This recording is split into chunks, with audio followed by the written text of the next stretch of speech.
trust the process. For example, the people from NEC are the ones who set the questions to be asked, and yet they are going to be asked the same questions when they are standing. Bamita Kalunji Habit goberera liko mukutu gwa X. Nabala mkosa hashtag NBS barometer, hashtag NBS barometer ko X.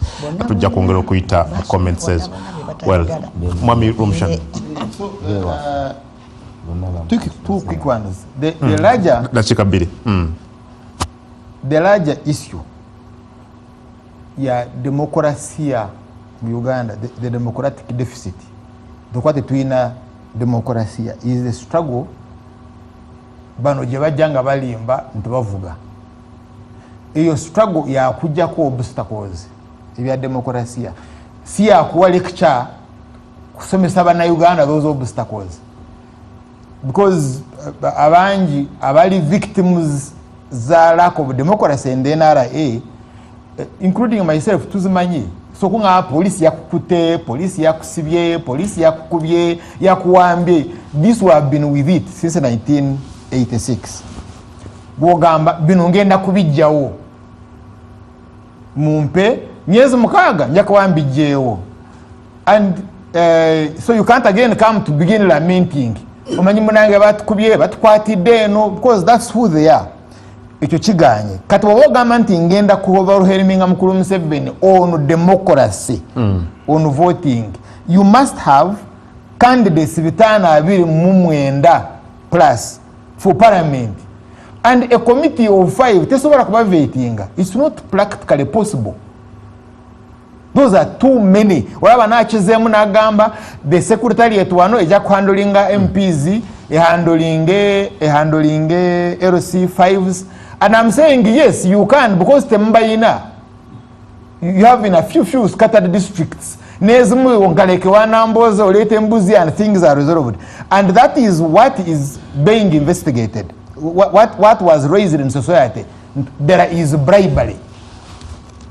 You get the larger issue. There is. There are no people with bribery. Please, there are. Please, I'll give you time. Thank you very much. Because this Latif Sebagal. Yes, twamchaza wano ku barometer kasa meme, and I think Charlie Chiva mu katambike ya fulumya nga kulaga betaga basaba sente Nyanzi ni group ye. Not the other committee, and there are very many abagame batusabye bino musibana kubyogera on TV. Temwabyegana tebiriwo mwagamba no, we are going to investigate them.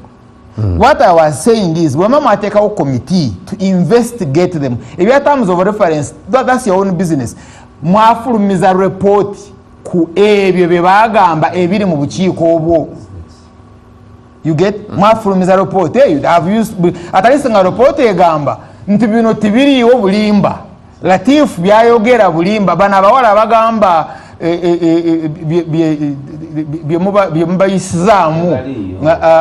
okay, fine, is very good. Is that is you have no names? Mwami Waiswa? No, don't lie. I have the time. I'll give you the time. No, you don't lie. I'll give you time. Taina facts. Ali mukunyumya bunyumya mbo. Okay, I'll give you time to respond. TV. Yes. Tole ya bulimba wana. Get the matter. Kasawa bera fix. That's how they behave. So is as. So has that committee produced a report? Katosobola gamba nti you are dealing with a clean process. Nga abantu bali clean. Nga ne committee gye bateeka okubabuulirizaako kwebyo bye bakola oba kikoze. By the way, and bina ne consequences mu bululu.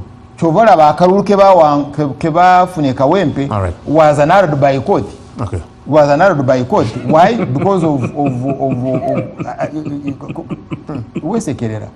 because it's public knowledge that the election was overturned by High Court.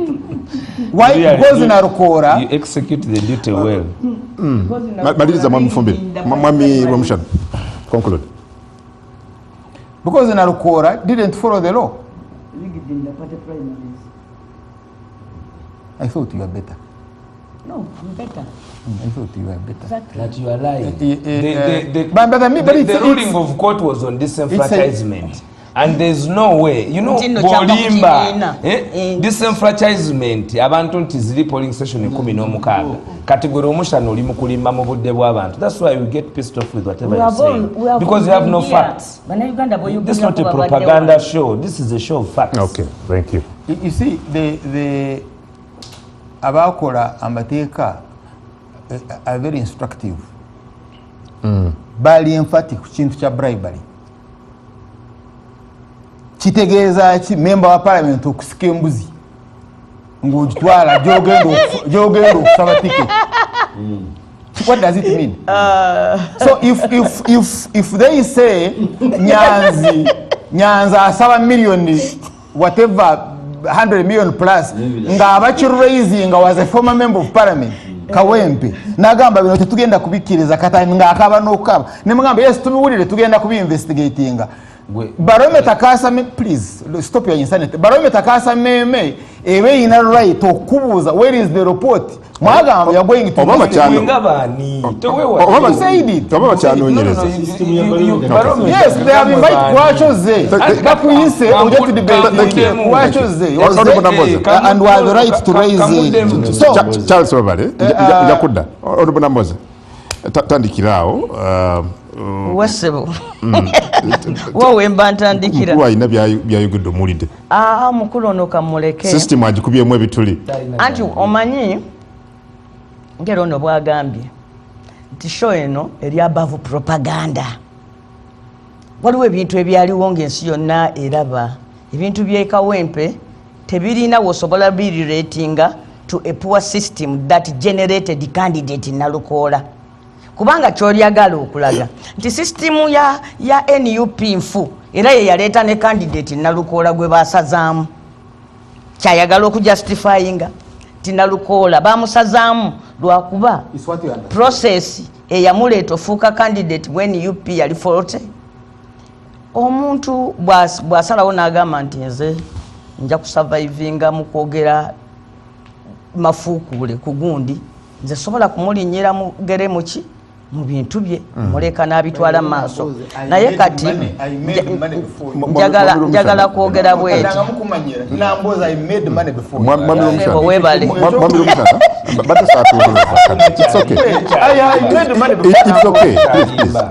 Let's give her time. Kituufu yakola sente before me kubanga alabika yansooka okukola ekyo kituufu yebale nnyo si buli muntu yasooka nomala n'ogwa before me byonna byonna wabikola byonna wamala bikola Mwami Omushana where do you work if you are not depending on propaganda? Mwami Omushana obodde yogera ku decorum let's listen to Honorable Namboza. For just 9 months okiyita kyangu bakuba kibooko wano nosalawo okolagane n'abasajja ono yasalawo afukamirire bamuweza bamukuba kibooko nakolaki n'agenda n'abafukamirira alina okurespektinga abantu nga ffe respectingako nze gwe bakuba kibooko nesigenda kubasigalayo Charles wayogedde ne bakuwuliriza. Bano bampuliriza Honorable Namboza genda mu maaso. Bano bampuliriza lekera okututatiza blind operation bondi gye yagamba ono gyasasula gasumba gyakola emu kuyo kwe kubeera ku programu zino blind operation genda mu maaso. kakati bwowulira ebintu ebyogera bagamba nti abantu bangi temujja basobola in that one paragraph omuntu naga nti ate muli batono nnyo muli scattered mu ggwanga oyagala bawuliriza program batwale ekiku byombi ogambye mmwe abantu bangi kali akakiiko tekasobola bamalawo ate mulabye muli n'abakandidate batono nnyo kakati ku byombi kyekituufu. So njagala kugamba abantu bwe bati ekintu kyetwogerako twazze wano kuyigamu tulina ebibiina by'obufuzi enkola ezalivinga ku bacandidates buli emu erina obulungi bwayo n'obubi bwayo. bw'otunuulira enkola ya NRM eyogamba tugende tukuba akalulu erina obulungi bwayo nti kale bammemba bonna obabuuzizaako naye bw'olaba ebizibu ebyavuddeyo ate tosobola kugamba nti ogyesembereze ffe wano okuva we twatandika process eno emyezi giweze kati 2 naye tewannabaawo omuntu yakubye wadde munno oluyi naye twogera ku bantu abagenze mu open selection ne bafiirayo abantu 15 ne bavaayo nga bagamba nti their party was even raided in some places. Ffe tugambye nti lwaki tulowooza nti process eno nnungi for now n'ensonga n'enzikuwa. Ekyokubiri nkulaze nti tetukyeyiyiriza wano kiri grounded mu politics ow'ensi yonna. Omanye ekizibu ng'oyogera n'ab'NRM ebikwata ku bibiina by'obufuzi olemwa kubanga bo tebabimanyi. Tebamanyi kye bategeeza by multi-party politics, tebakitegeera bo bamanyi ebintu kati bafunye n'ekyokubiri mundu na sente, violence and money. Naye bw'ogamba nti ebibiina by'obufuzi world over bitambuzibwa bitya, nze nkugambye nti waliwo enkola za mirundi bweziti ne bweziti ne bweziti. We opted for this one kubanga one constitution gye twa inheritinga kyegamba tete tunafuna constitution empya, but even then ne mu constitution empya byombi twabiritayininze nti olumu tusobola ogenda kweri olulala ne tugenda kweno olwa advantages ze tusobola okulaba zenkuwadde. Ekirala kyenjagala okugamba nti NRM yavudde mu kalulu nefuna election petitions ezisukka mu 3. Waliwo akakiiko akagenda okuwuliriza emisango gino kumpi nga kooti. Osuubira nti webamala ogisala wasobola n'okubaawo apiiru. So buli system erina ebyayo byereeta obuuza nti abanaamala ddi emisango egyo gyonna bagende mu nomination. Senjagala okusembyayo nakyo. Honorable Munyagwa eddakiika 3 NUP kyeyakoze, is it the best they would do under the circumstances? Yeah, I have heard my brother Waiswa nga agamba wano mukama ngamba ngemu agamba those are internal affairs.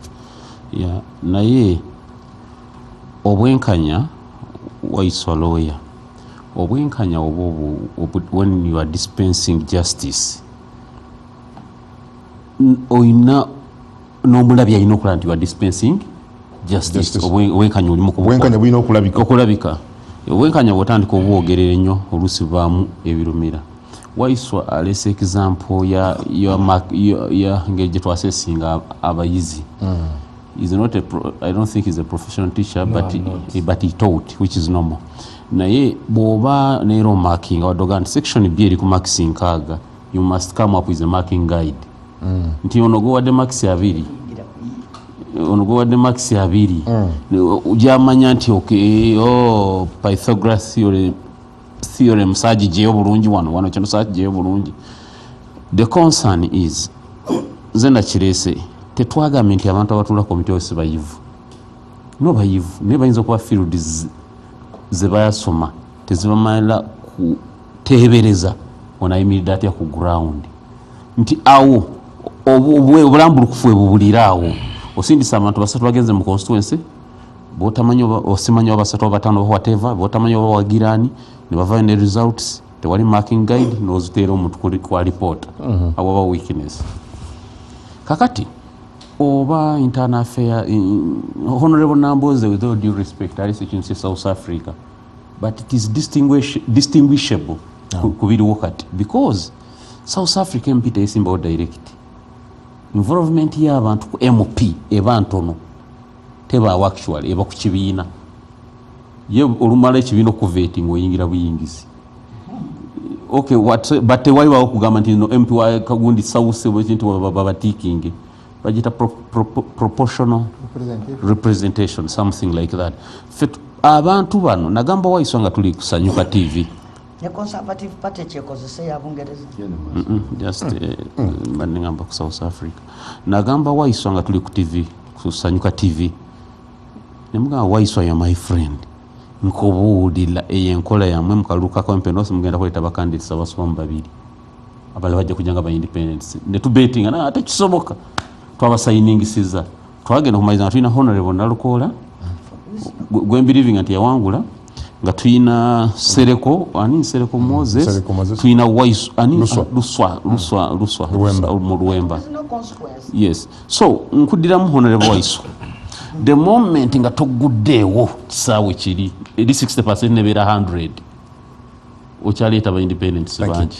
Thank you. Honorable Kasolo. Ogenda kikola otya kakati ati oli munsali weebuuza gigina tuyinza okubeera common mans party wenyosa akalulu ku kyalo ewaffe Nakabago nga balonda pulezidenti Munyago okwesimbawo nyinza okuwulira ku kyalo okwensula Nakabago njogezi zoni nga common mans party enyosa akalulu okulonda agenda okwesimbawo nga pulezidenti Munyago. Katulinde Honorable Kasolo dakika ye biri tugende kwa program. Omusajja w'olusani ono mugezi era simulaba nkonga mukakkamu nga ku puroguramu ya leero naye kibulaba yasoose kusiima nnyo okutendereza naye nga tayagala kubalabula era ndowooza omulamwa guno twagwanguyidde kubanga twalirinze prosesi yaabwe nekola ki neggwa kaakati ne tukubaganya ebirowoozo nga tugereegeranya ku bibiina ebirala naye kaakati olwaleero omusajja w'olusani ono ye abadde abatendereza kuba ye ayagala bagwe ye ayagala bakaabe buli kaseera ye bwakola ki ye bwasanyuka kakati ono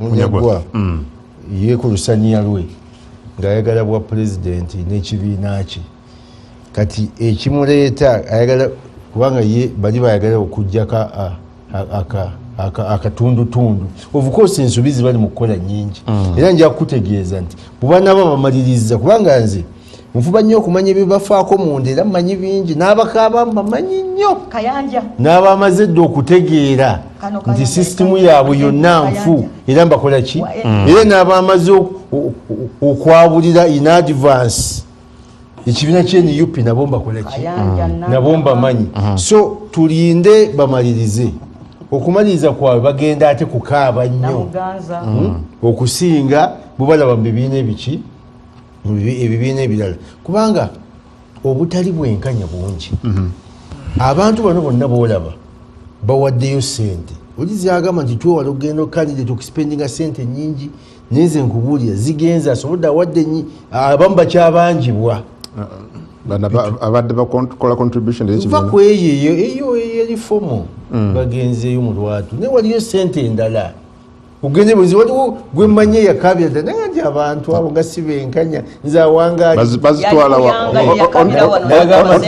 naga nti nze awangaalidde wano Honorable Kasolo naye musajja ono azze mupya awaddeyo akantu bwe kati nze tebasindiikiriza Honorable Kasolo ekirungi oli wano njagala owulire eggwanga sente bazitwala waani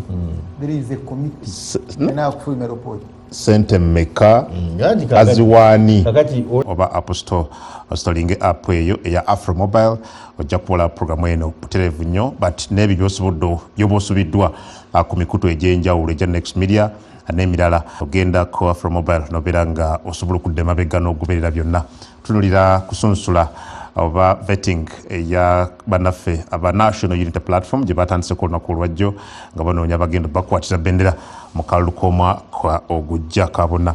Well, Honorable Haruna, lwaki olowooza aliwo okukubagana empawa ku nteekateeka eno mubamu ku bannabyabufuzi mu kibiina kino ekibiina ekya National Unity Platform?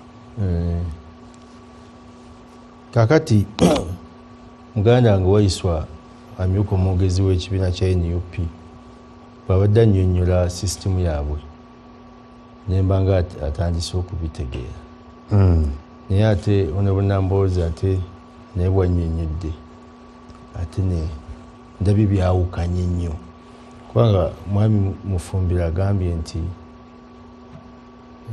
exercise gye bakola etwala obubonero 40 ana wali mu komiti nkaaga mu field nkaaga ate onabonamboozi n'agamba nti byonna biggweeraawo okwewala okufulumya sente byonna biggweeraawo vetting awo exercise erinnya lye bafulumya liba likoze eki liba liwedde ekibiina kye NUP kyazimbirwa ku kibata people power maanyi g'abantu era emabegako awo nabalaba nga bawandiika bamembers ba pate era twaliko wano babaga balina bamembers bangi ekibiina bye bafunye twali ne omukulu yali akulira kunga ebiseera ebyo chairman Nyanzi kakati ekibiina kyabwe kino kiri mu katyabaga kubanga buli omutagenda mu primaries eri abantu bali bonna ne babawa amaanyi kiyinza obbabirira ekizibu okumanya bwemuyimiridde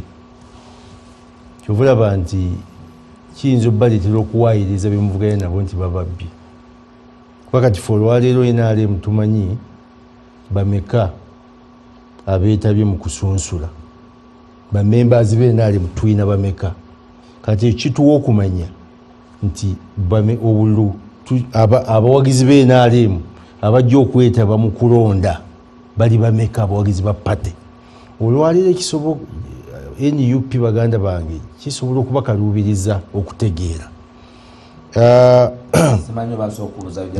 kamaliriza ojja kubuuza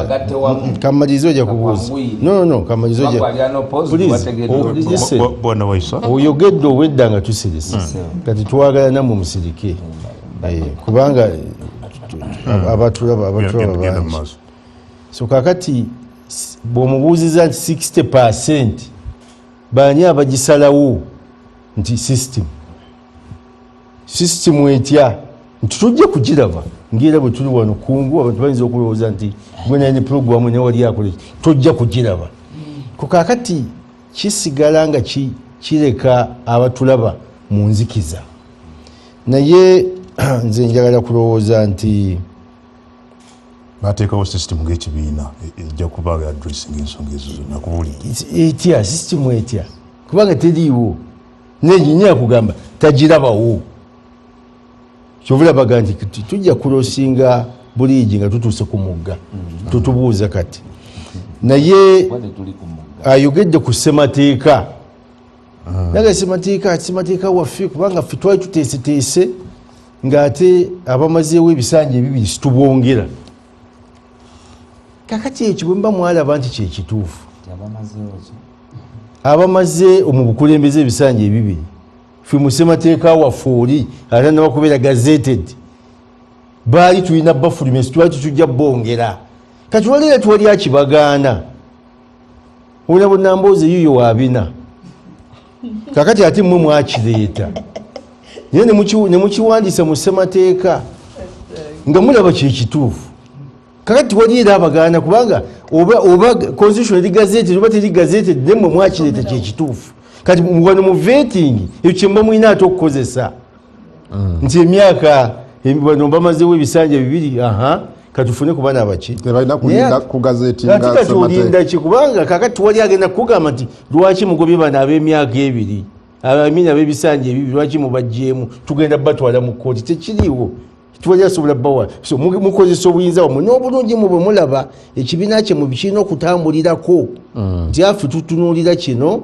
nokiba n'ab'ebisanja ebina bakole ki naye ndowooza onabula omushana bwagamba nti omugugu gubeetisse nga munene buli disitulikiti bakansalas abaliko ba LC3 naki naye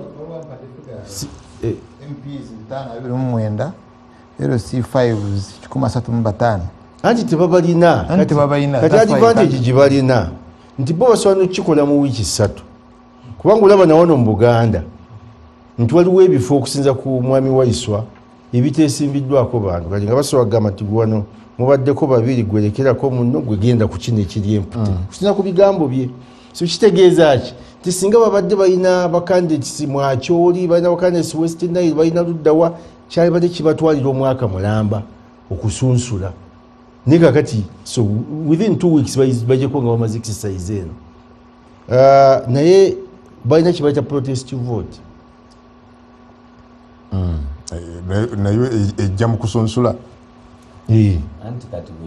kubanga protest vote nze era kyenkyalemeddeko era kyova olaba nti bw'otunuulira abazze okuvuganya naweddewo nabwe Sseggona alaajana tebana abazze okuyiga obuyizi abaagala okutuyigirako baali badde bagumiikiriza munetu namugani mwami Sseggona tewategeera makulu ga protestive vote kubanga protestive vote kitegeeza nti omuntu atasaanidde kuga ekivumo bateekawo okubalaba nti tasaanidde okuswaza gwakoze eki okuswaza gwasaaniobuuza bulungi mwami Waiswa ne honorable Nambooze bagee nti committees oba system eneeteereddwawo yakubayambako okunira ddala abantu abo abatuufu abali fit abali competent okubakwatira bendera wasa kyayogedde Waiswa akugambye nti kakati ffe vetting tutunuulira bino loyalty omaze ebbanga ki mu pate omanya edyoje ya pate n'ebirala kati bino ebya strength byo tugenda mu bantu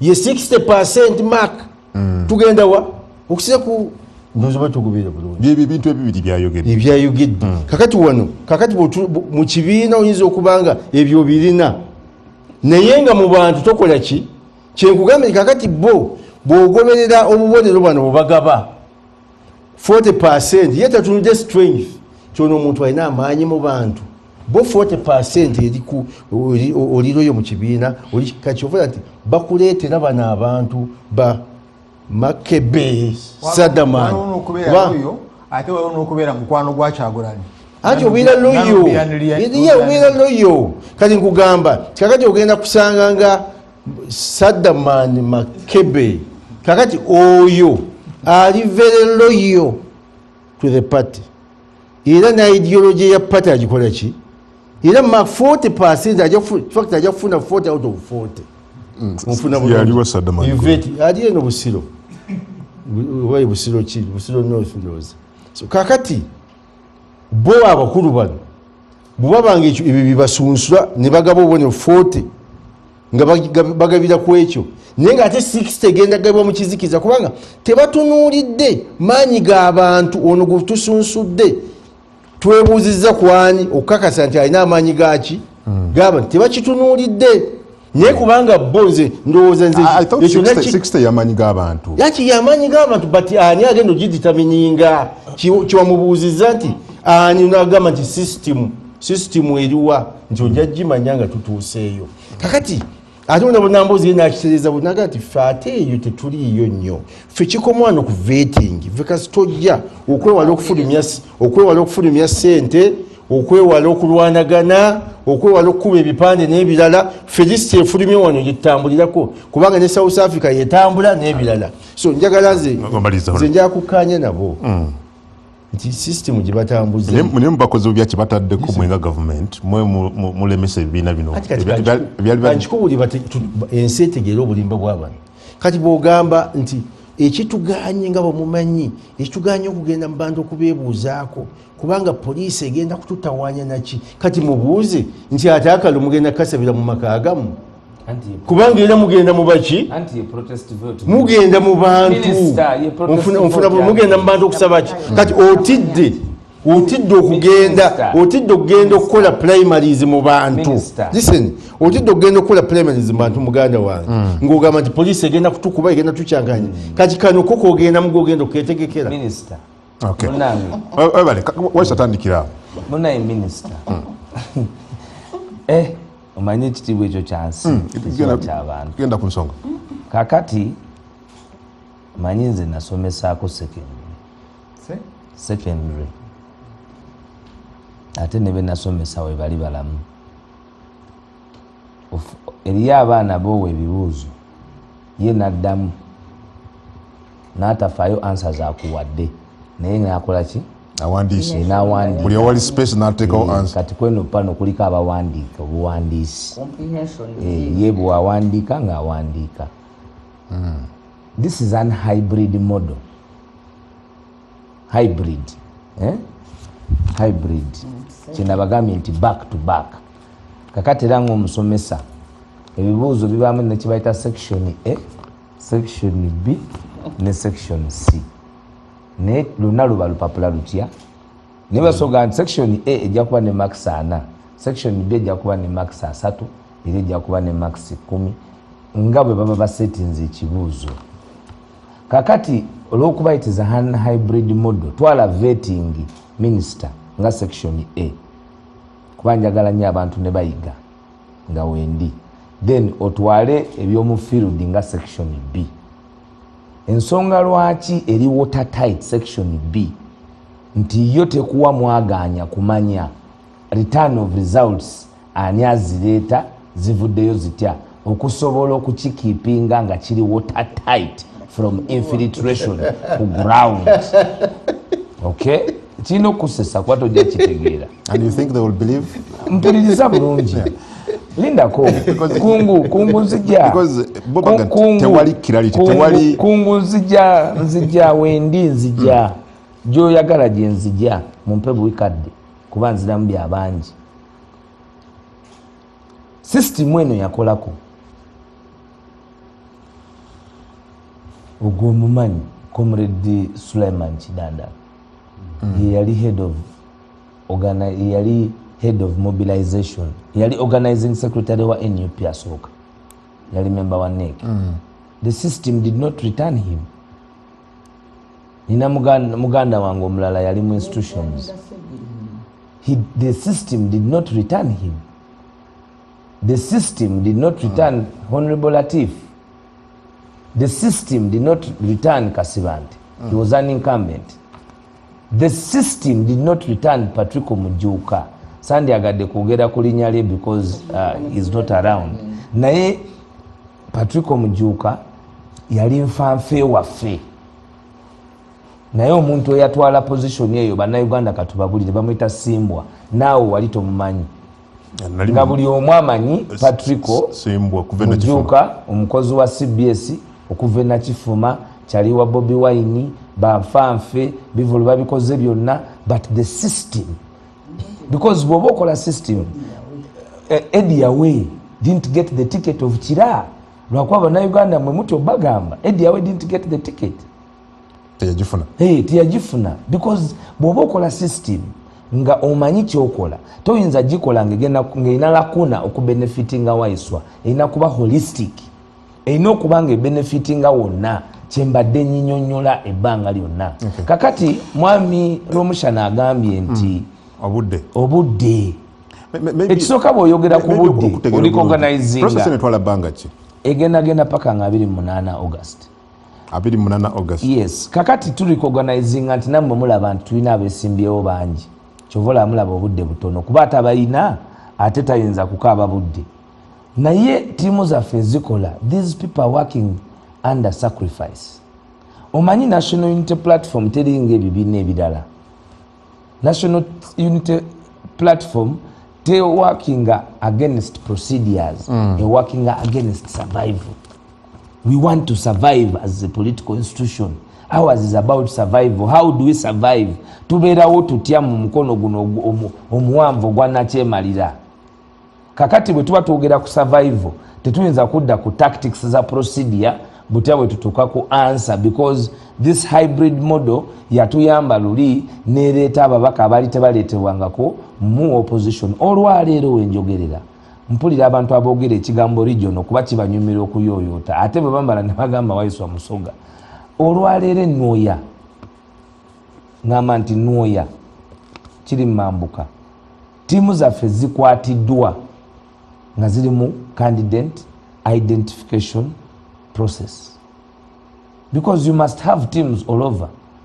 Ekirala, on the issue of time, secretariat egenda kuhandolinga Wakiso, ehandolinge Kampala, ehandolinge national members of parliament, ehandolinge chairman of districts, ehandolinge city mayors.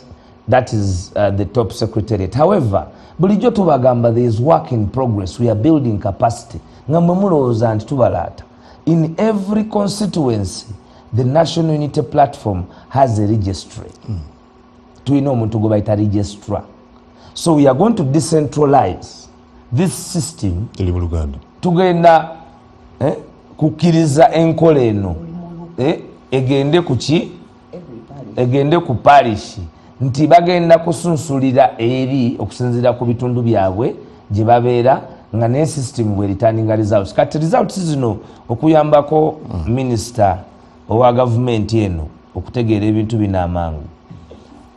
tunamaliriza vetting process mu hybrid model ogata max za section A nozigata neza section B nolyoka omuntu percentage gyabakoze eki gyabafunye.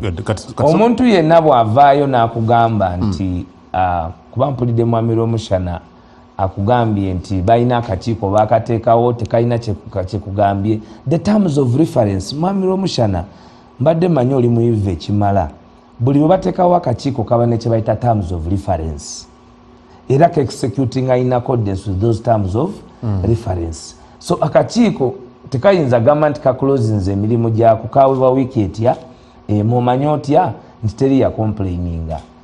Mwami Ssebuufu gwe mwogeddeko akakiiko yetakirizibwa because the doctrine of fair hearing toyinza kubanga gwe awaaba gwe awolereza gwe asala ekyo tekikirizibwa naffe ekyo tukimanyi. Ate n'akakiiko Mwami Omushana muwulidde nga akakakkanya lwakuba tebagoberera munnange bajja wano nga n'okusoma tebasomye. Akakiiko ako kaliko omulamuzi eyawummula. Obadde okimanyi Mr. Omushana, obadde okimanyi? Anti nkugamba kuba obadde oyogera ku kibiina kyaffe ogambye kyansi ate nga tokimanyi because you don't mind about your country. Akakiiko ako kaliko doctor former guild president of Makerere University. Kakati gwe bw'otandika okukkakkanya oba tokamanyi. Akakiiko ako kaliko abantu abalina masteries in different dockets of academic qualification abamu ze batalina. Kakati bw'oba oyagala okukkakkanya abantu olina okumanya nti akakiiko ako tekuli alina equivalent. Ate ng'oyinza okwesanga kupano abamu tuli ba equivalent. So njagala oddemu ebibuuzo bino just mu layini emu babbiri ngende wa Mwami Omushana. Oyogedde nti akakiiko kagenda okusunsula kugenda paka nga 28. Yes. Omwezi ogujja ogw'omunaana. Yes. Nembadde ntulya wano dates za Electoral Commission is presidential nominations September 23 local government 3 mpaka nga 12 September nominations za babaka ba parliament 16 ne 17 September. So munajjawo munafuna obudde obumala okwattendinga ku issues that may arise. Wenyingiridde wano nga komiti ekyakola bano abantu beewaayo munnange kyova olaba tulina abaafa ne tusigala nga tugenda mu maaso kwewaayo. Gwe tonaba kufumitiriza gye nkoze kuva ku makya gino mirimu gya kwewaayo kubanga bino bya ddala si bya kusaaga. So they are up to the game, they are up to duty era bali mu kukola okulaba nti tutuukiriza timelines ezo. Oli mwogezi wa kibiina oli mwogezi wa kibiina ogenda kwesiba Nakawa East. Mukulu David Lewis Lubongoya Ssabawanisi w'ekibiina agenda mu Kampala Central. Do you really sit on TV nti akakiiko akateereddwawo okukola vetting kasobola okugaana okuwa Alex Waiso Mufumbiro omwogezi w'ekibiina ticket singa kaba kakizudde nti ku ground taliyo oba nti ne mu vetting wali yagudde ebigezo? Kati gwotunulidde bantu, this is a system. You know that, and I'm exact. This is a system, it's not people. Gwe kati otunulidde character nkyamu y'abantu. I'm looking at leaders mu kibiina. This is the point. This is what I'm saying. Before. Because it is a system, terinaamu bituli biyisaamu balala. Kyengezaako kunnyonnyola kyetaaga n'okufumiitiriza. Nkulaze n'okulaga nti system eno nga teyali watertight nga bw'eri olwaleero yasesemako abakulembeze. Ontegedde bulungi minisita wagambye nti njogere tujja kudda mu budde bwo nja kuwakadde. So bw'ebanga yali erese ku kidandala nereka ku Patrick Mujuuka nereka ku abantu bangi nina n'abantu bendaba nga bavunaana kya His Excellency omwagala w'abangi President wa Uganda agenda okulondebwa mu 2026 nga bamuvunaana nti yalina muganda w'ono teyamuwa kaadi, yalina mukwano gw'ono teyamuwa kaadi. lwaki bakyogera because tekiri ku ye ng'omuntu. Ekirala njagala ofumitirize kino nkikuwe mu perspective ey'abantu ffenna nga bannayuganda abalaba TV. Bw'otandika okukola enkola y'okusosolamu bw'oyagala okugeza mu kibiina kya NUP tuli abakulembeze bayitirivu abalina se nga bwe mwandyagadde okitwala. Kati buli mukulembeze alondemu abantu be muba mukyali ku mulamwa. It is not practical okujjako nga you are a group of mediocres abajja nga temulina any sort of meritocracy na gye mulaga, but we are a group of very serious people organized at that. Yes, sir. Waiswa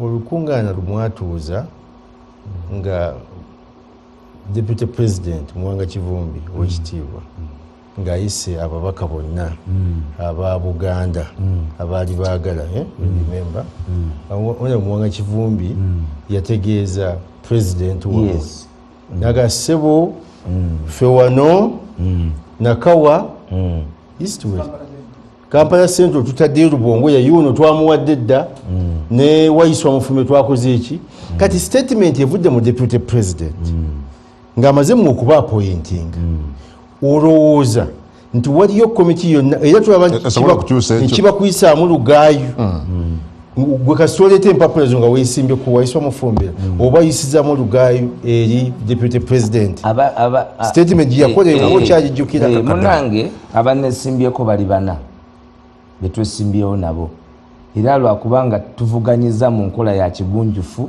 tewali mirerembe tukozesa shadow boxing tetwambadde kwekuba open nako ebyo bijja mu kale akeeru kakati Honorable Mwanga Kivumbi mwamutegeera bubi. Honorable Mwanga Kivumbi yayagala kwanjulira nsi nti ne Lubongo ya naye yesimbyewo mu Kampala Central nga Secretary General. Nze nno mwana terinya lyange teyaliyogera nako tumuwayiza nkubuulira mazima teryange yayogera yagamba nti Your Excellency the President because the President naye yali tamanyi naye nga ye ayinza okuba yali anyumizaamu ku level ya president si muntu mutono mu kibiina ekigambo kyayogedde totegedde yes no deputy president ekintu kyayogera si kintu anti kyengamba kikino ku level ya deputy president n'omukwano gwalina ne Secretary General banyumyamu oli nabbira munne ekyama nti munnange nzija mu Kampala Central era president nga Kasolo bwayogedde deputy president nenda komaleyo tekikuluma nnyo kankimaleyo deputy president najja emboozi gye baali boogedde ne Secretary General n'agamba Secretary General situka n'agamba Mr. President njagala okutegeeza kuba baali banyumiza deputy president ne Secretary General n'ategeeza eggwanga nti twayogeddemu n'agenda kujja mu Kampala Central. Mukulu akoze ekigambo watertight enteekate eri watertight tesobola kuttira muntu yenna ku liiso nga bane abakikola watertight it's rhetoric because lwaki tebalina constitution why lwaki wesekerera lwaki electoral commission tegazetinga constitution yabo the reason is and there is already an injunction waliwo court there is a court document gye basavinze electoral commission court injunction. Why? Because baforging a constitution. Gwe musango oguba wabirwa. Constitution eri original mu registry bagireta ne bagipatika ku epapula ebirala enkola y'ekiyayi eri ku street ababe ebyapa by'ettaka n'ebirala kakati gwe musango gubaliko. They are not clean people. You don't know, it's not a correction of clean people. By the way, ekyogamba nti bafuna aba MPs abawera most abanja abagendayo the likes of Nambuze aba Basegona abampuga they already MPs ba Mwanga Kivumbi bali bayina constituencies. They were not 57. Please bali bayina constituencies so we can now debate abeyongerako bameka but many of them base area yabo the base abanje bali MPs so lwaki balina ebizibu because ebizibu byabwe bya shortcut butagoberera mateeka.